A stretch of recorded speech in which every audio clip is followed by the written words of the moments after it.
morning all. So we know about fermentation technology because in microbiology, fermentation technology is a part of anything. So we knew something about fermentation technology. So in this class, we are going to see about types of fermentation process in industry. So different types of fermentation process are there. So what are the major types we are going to see in this class? So types of fermentation process. So before that, so what is fermentation? So fermentation is a technique or fermentation is a process which microbes or microbial enzymes involved in this process to convert carbohydrate into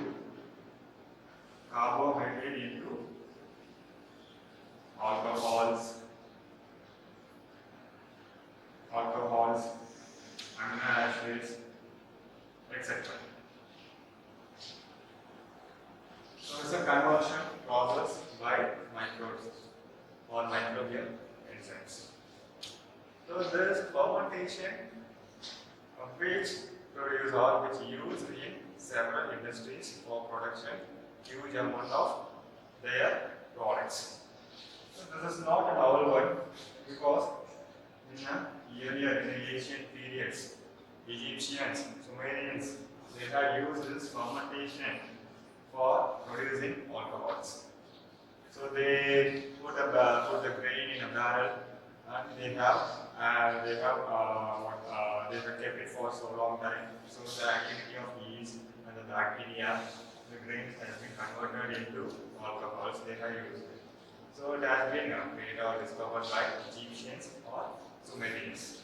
So they are the ancestor of this fermentation technology.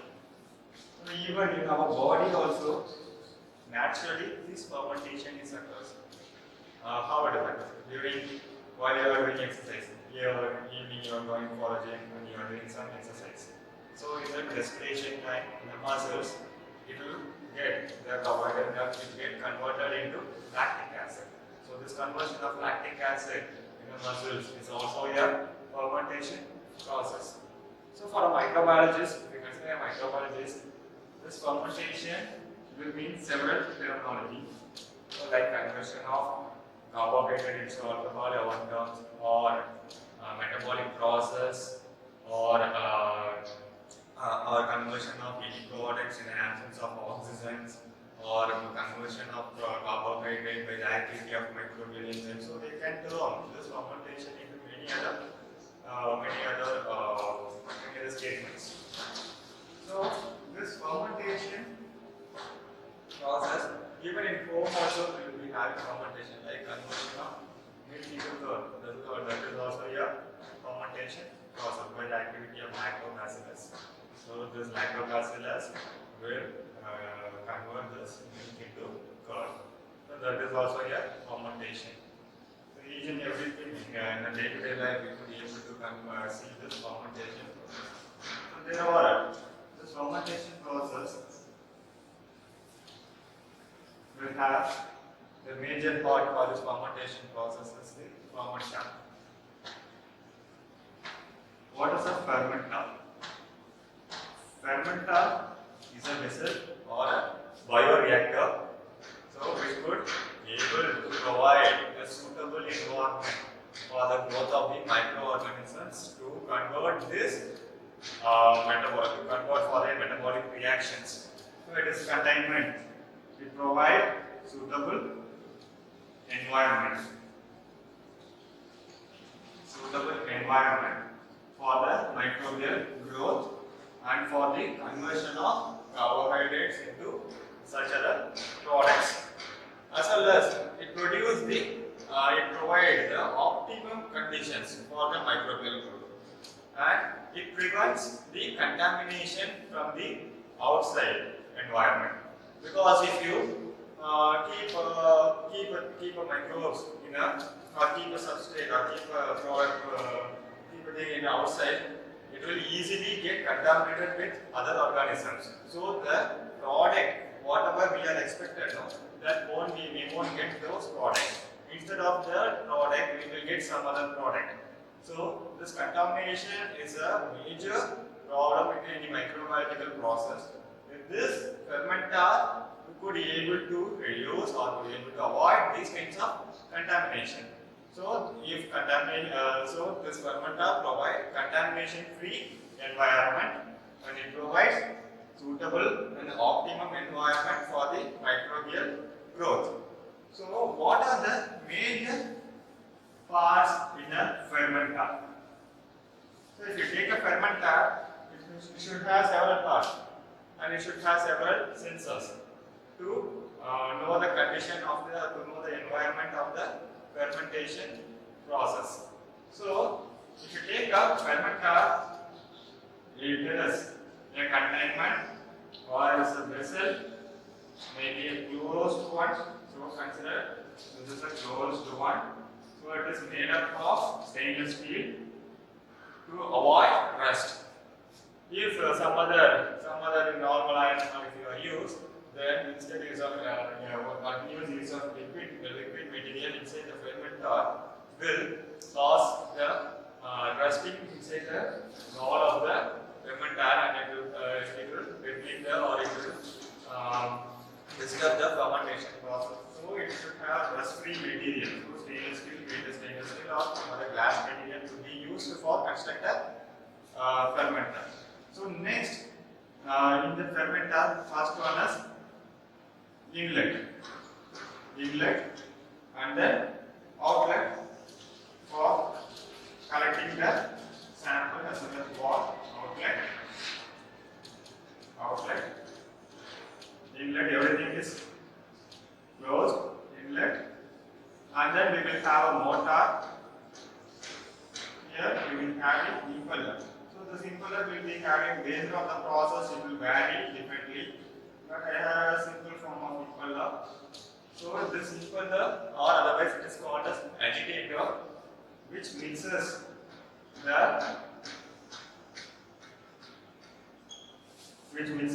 fluid inside the fermenter continuously to provide optimum mixing and optimum aeration. So sometimes if it's an aerobic fermentation, the fermentation will be aerobic or anaerobic.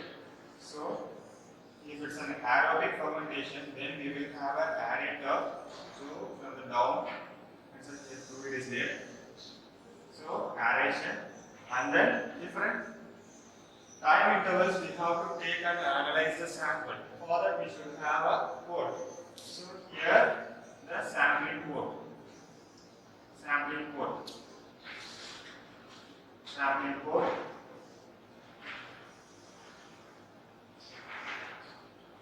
And then during this fermentation process, the pH is the most important thing.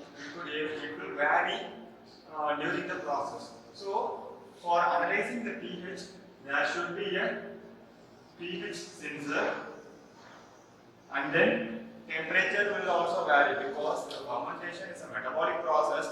During the process, some of this organism will liberate some heat. So here, temperature controller as well as temperature analyzer should be there. Then some of the process will create foam.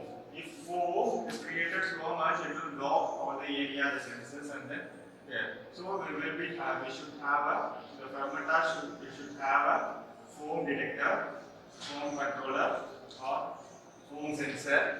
So for all those things, for temperature controller, for temperature controlling, and pH controlling, and foam controlling, everything should have.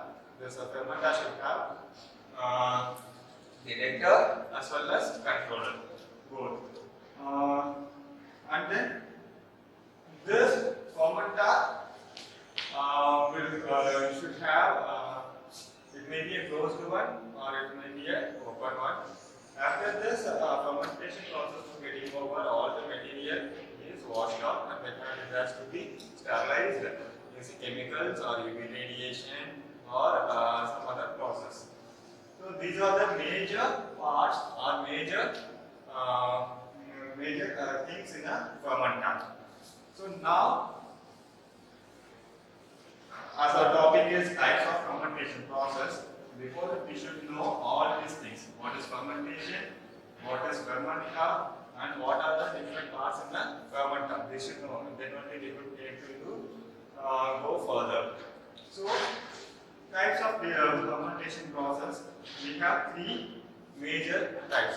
In any industries, based on the product and based on their process, they will be having three different types of fermentation process. One is batch fermentation,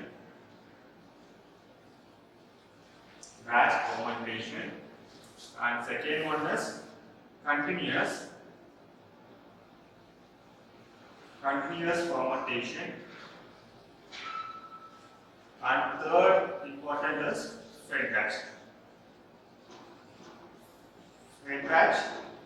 fermentation. So these three types are the major fermentation process usually used in this industries area.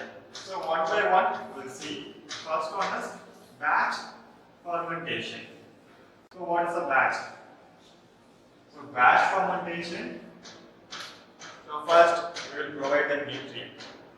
So in a fermenter, a fixed amount of, consider this, the fermenter, fixed amount of nutrient has been supplemented or has been provided initially. After that, the nutrient content or the influent will not be changed.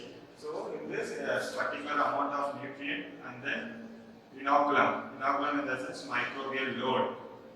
So microbial load, everything is to be fixed amount of inoculum as well as fixed amount of substrate has been added before starting the fermentation process. After starting the fermentation process, no alteration will be made in the substrate as well as in the inoculum rate.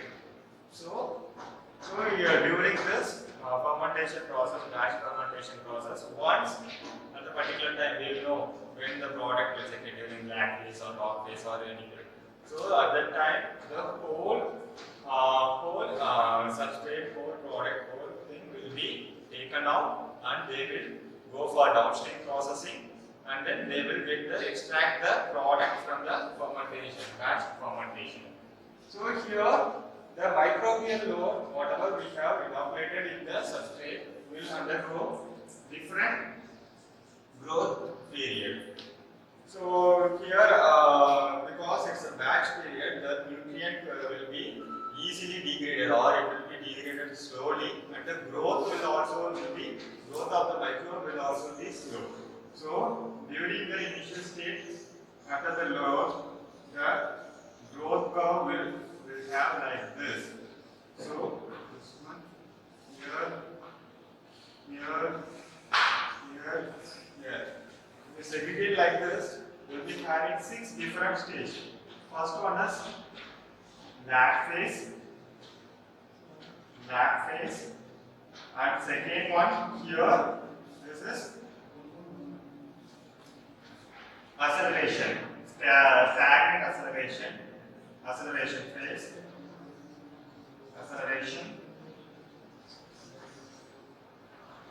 Third important is here, this is log or exponential phase, and fourth here is deceleration phase, and fifth one is stationary phase. In the batch fermentation, these six ways will obtained by the microbes. Stationary phase, and sixth one is decline phase. So, log phase, during the startup period of a fermentation process, there will be a slow growth or there will be no growth. For this microbe has to be adapted to the particular environment of the fermenter. So, it will take some time to grow or to start dividing.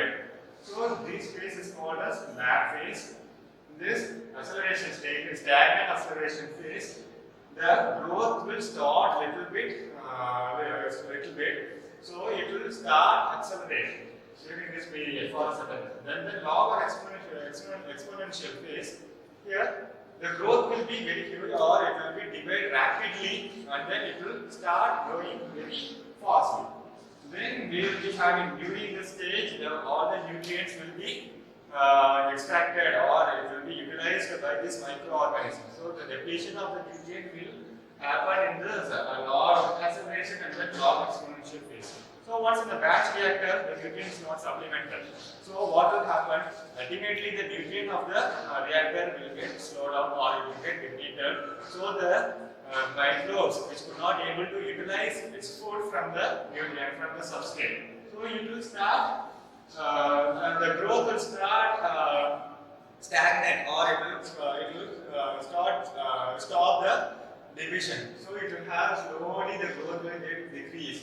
That phase is called declaration phase. After the period, the cell, the growth as well as the death of the cell will be stagnant. So that phase is called this stationary phase. When the nutrients of the media is get depleted, whole nutrient media is depleted, then the cells will get died off. So there the action of the cell density will occur. This phase is called decline phase. So in the batch fermentation, these 6 phases will undergo, the microbes will undergo these 6 phases. So according to this batch phase, during some of the product will produced in the early stationary phase or in the late stationary phase. So according to the process, they will extract the fermentation material or the substrate or everything or the process material, and they will go for downstream processing where they will extract the material by centrifuge or ultrafiltration, ultracentrifuge is there, and then reverse distillation. So many downstream processing are there. So according to their process, according to the product, they will go for downstream particular downstream processing, and they will extract the product in the batch fermentation. So next is continuous fermentation. So second one is continuous fermentation.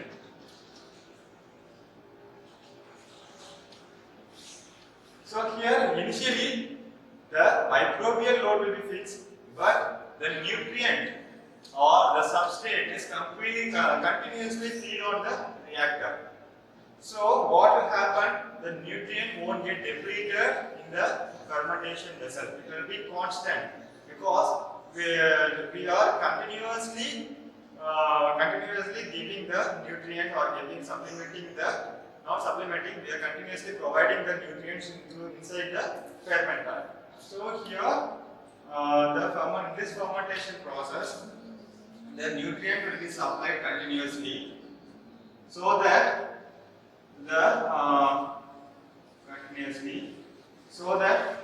the growth curve we have seen. So here we have prolonged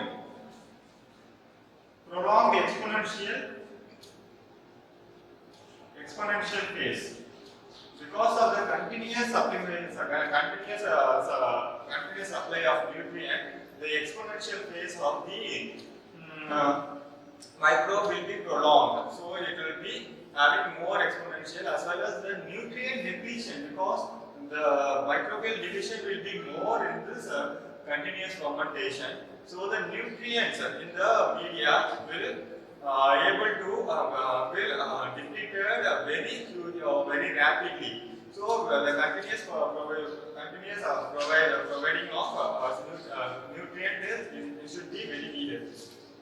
So and then here the lag phase. We don't have that much of stationary very less lag phase, and this is used for biomass production or amino acids production.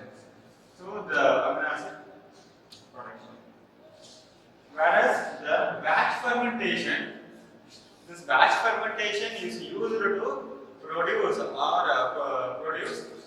secondary metabolites. Here, the continuous fermentation is enormously used in production of primary metabolites, such as biomass, amino acid. These are the primary metabolites. Whereas in the batch fermentation, secondary metabolites like antibiotics, those are secondary metabolites, alcohols. So the batch production is used for production secondary metabolites. So and then third, finally, fed batch fermentation. Fed batch fermentation. So it is a modified version of batch fermentation.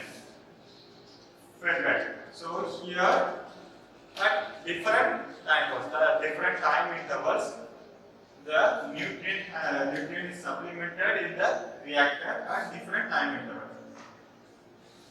Nutrients in different times. So first the sufficient amount of nutrient and other microbial load will be loaded in the fermenter. After a particular period, based on the product and based on the process, the nutrient is supplemented in the reactor. So here in this growth curve, we will be having prolonged log as well as stationary phase, because once the nutrient is completely depleted or is going to get depleted, at that time the nutrient has been supplemented in this reactor. So the stationary phase will be maintained, log as well as stationary phase will be maintained in the reactor.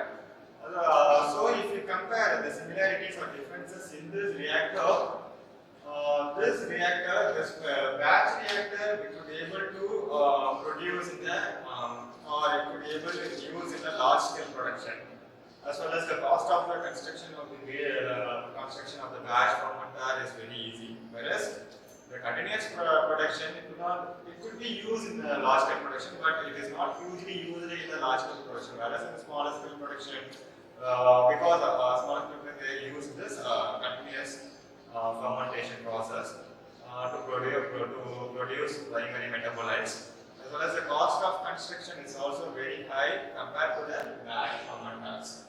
And fed batch is usually in different methods where the antibodies or amino acids, according to the process, this fed batch is used to produce a single cell protein or biomass cells. So they have used this fed batch fermentation.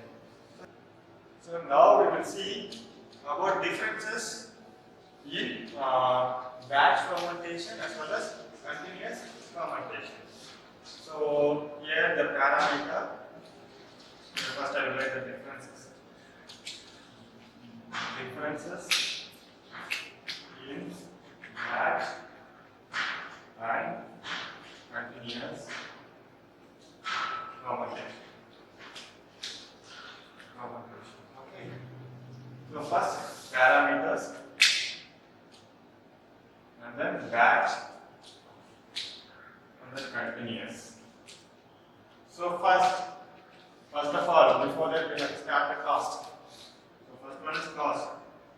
The cost of construction is very less in batch fermentation, whereas the construction of continuous fermenters, because it has to provide nutrient continuously, so all the ponds and everything will be needed in a very costly manner. So here the cost of the continuous fermentation is high, whereas the batch fermentation, the cost is very less. And then substrate setup. So here the batch fermentation, the setup of the substrate, like the previous is constant. We are not here the substrate quantity is not changed during the fermentation process, whereas here it is keep on changing. keep on changing in the continuous process. So here the setup, initial setup is constant, here it is changing. And third one, environment. The environment, because here it will change.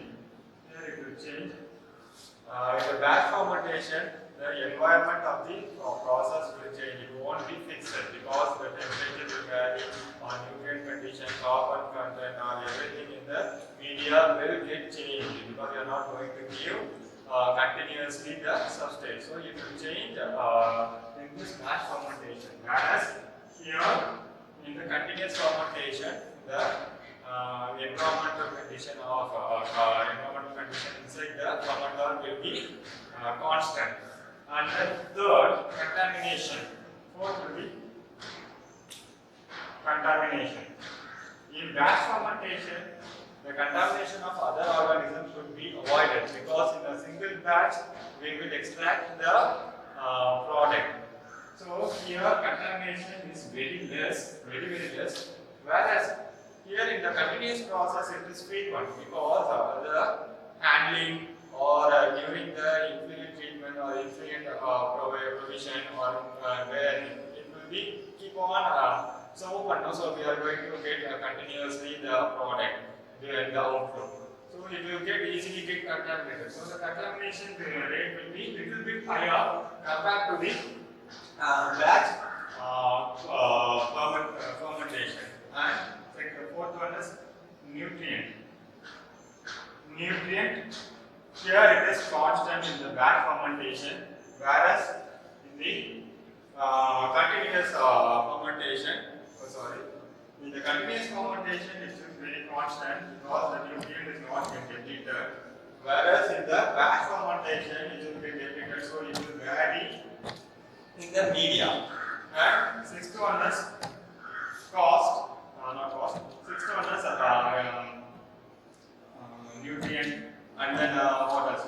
pH and other environmental parameter will vary in this, whereas it will be very constant in the continuous process. Seventh one is product. So here it will be used for primary metabolites. For primary metabolites, this batch fermentation will be used, whereas the continuous method is used for production of secondary metabolites. And single cell protein, whereas if you wanted to produce a single cell protein, this batch fermentation is very less effective compared to the continuous fermentation. So in the continuous fermentation, the single cell protein will be able to produce an individual one, whereas this batch fermentation, the single cell protein will be very less. And then, so we have seen 7 parameters.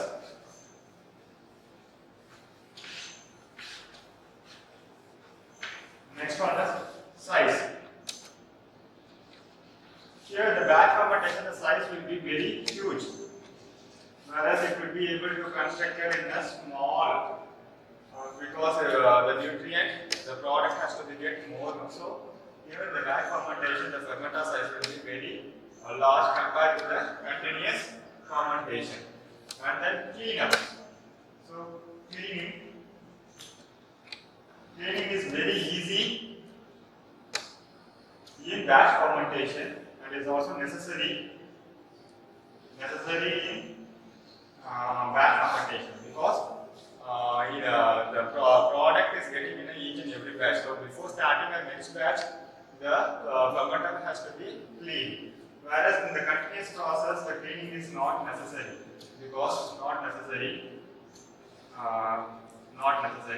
because here the product is getting continuously as well as nutrient supplementation is giving continuously, and so there is no cleanup is required. And turnover rate. The turnover rate in the batch fermentation is very less because in each and every batch we have to clean, and we have to give the initial parameters, everything we have to start freshly. Whereas in the continuous process, the turnover rate will be very high compared to the batch fermentation. And then sterilization, or after getting the product, sterilization. In the batch fermentation, sterilization very easy, whereas in the continuous easy. Whereas in the continuous process, it is a little bit difficult. And then construction. Construction of a batch fermenter is very easy, whereas it is in the continuous production, the construction of the fermenter is a little bit difficult. And then construction, and then it is used in the larger scale production. During the larger scale production,